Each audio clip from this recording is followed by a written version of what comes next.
Bonjour, bienvenue sur Floraison Vitale, je m'appelle Esther et je suis contente d'être là. Ça fait longtemps que je n'ai pas intervenu. Merci à ceux qui nous suivent depuis, merci aux nouveaux qui se sont abonnés très récemment et qui ont découvert notre page.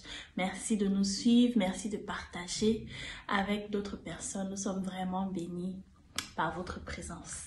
Alors, je n'ai pas intervenu depuis, mais mes frères et mes sœurs ont intervenu. Ils vous ont béni pendant ce moment. Et moi aussi, j'ai été bénie parce que je suivais de là où j'étais. Alors, je n'ai pas été là parce que j'avais quelques responsabilités à remplir, mais je suis là parmi vous aujourd'hui. Et j'aimerais juste partager quelque chose que j'ai appris qui m'a beaucoup aidé pendant ces moments que j'ai passés loin de vous. Alors, c'est quelque chose qui m'a donné la force d'avancer. En fait, je sais pas, ça m'a juste boosté. Chaque jour, je pensais à ce passage-là et ça m'encourageait et j'espère que ça va t'encourager aussi. Alors, rentrons dans le vif du sujet. C'est l'histoire de Lazare. Alors, Lazare, c'était l'ami de Jésus. Comme pour ceux qui ont lu déjà l'histoire de Lazare, Lazare était l'ami de Jésus. Et quand il était malade, on a envoyé la nouvelle à Jésus que, ok, ton ami Lazare est malade. Mais qu'est-ce que Jésus a fait? Jésus a attendu 4 jours quand Lazare était déjà mort et enterré.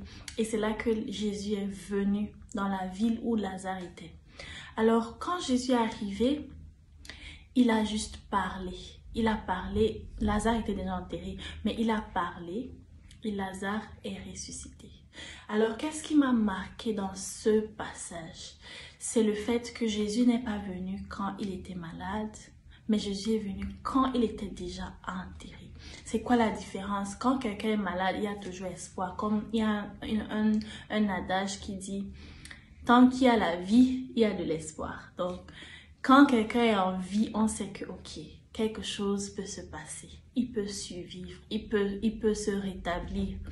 Mais quand il est mort, l'espoir est mort aussi avec lui.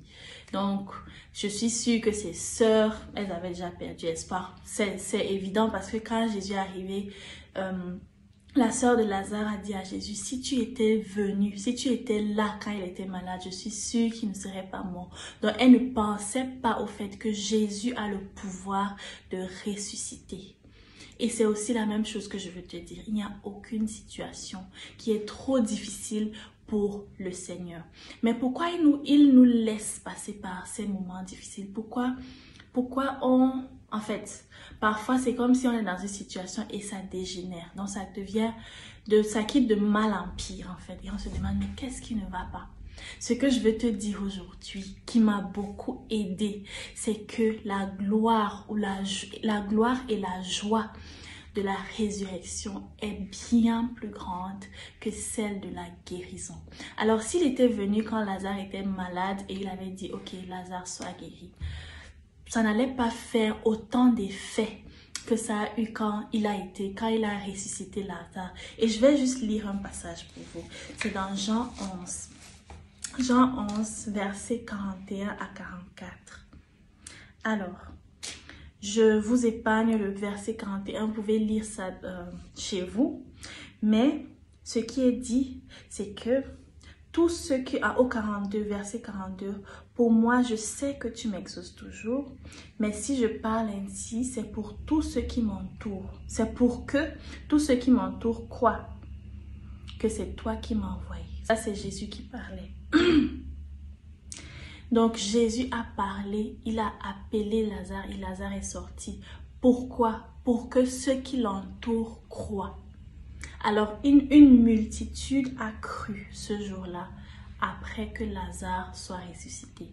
Mais s'il avait juste été guéri, peut-être ces personnes-là n'auraient pas donné leur vie au Seigneur.